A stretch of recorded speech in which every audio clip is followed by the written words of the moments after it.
இந்த மலைக்கு ஏற்றாப்புல ரொம்ப ஸ்பைசி பாஸ்தா எப்படி செய்கிறதுன்னு பார்க்கலாம். ஒரு குக்கரில் 3 ஸ்பூன் எண்ணெய் ஊற்றிருக்கேன். அதில் வெட்டின வெங்காயம் போட்டு நல்லா வதக்கிக்கோங்க. அதுக்கப்புறம் 1 ஸ்பூன் ஃபுல்லாக இஞ்சி பூண்டும் போட்டு நல்லா வதக்கிக்கோங்க. அதுக்கப்புறம் 2 ஸ்பூன் ஃபுல்லாக உப்பு லோ ஃப்ளேம்லேயே இருக்கட்டும், ஹை ஃப்ளேம் வேணாம். எண்ணெயில் வதங்கினதுனால வெங்காயம், தக்காளி, இந்த மக்ரோனியும் எப்படின்னா கடாய் நல்லா சூடு பண்ணி அதில் மக்ரோனி 1.5 ஸ்பூன் எண்ணெய் ஊற்றி மக்ரோனியை வதக்கிக்கணும். வறுத்துக்கணும்.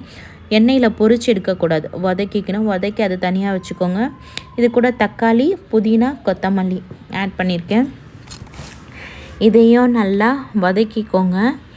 அதுக்கப்புறம் இந்த பாருங்கள், புதினா போட்டிருக்கேன், கொத்தமல்லி போட்டிருக்கேன். அப்புறம் நீங்கள் ப்ரான் போடலாம், இல்லை சிக்கன் போடலாம், அது உங்கள் விருப்பம் தான். என்கிட்ட ப்ரான் இருக்குது, ப்ரான் போட்டு இந்த மாதிரி லோ ஃப்ளேம்லேயே வச்சு நல்லா வதக்கிக்கோங்க. அப்புறம் 1.5 ஸ்பூன் மிளகாத்தூளும் இந்த எண்ணெயில் நல்லா வதக்குங்க.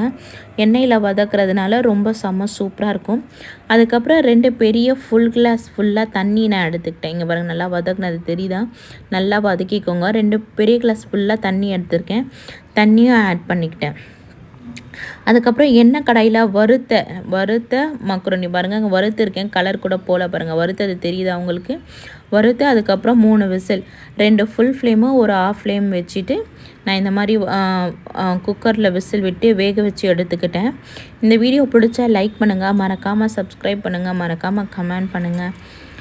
பாய். பாருங்கள் எப்படி புகை வருது தெரியுதா? இது நல்லா சூடாக சாப்பிட்டா சூப்பராக இருக்கும். பிடிச்சா லைக் பண்ணுங்கள். பாய்.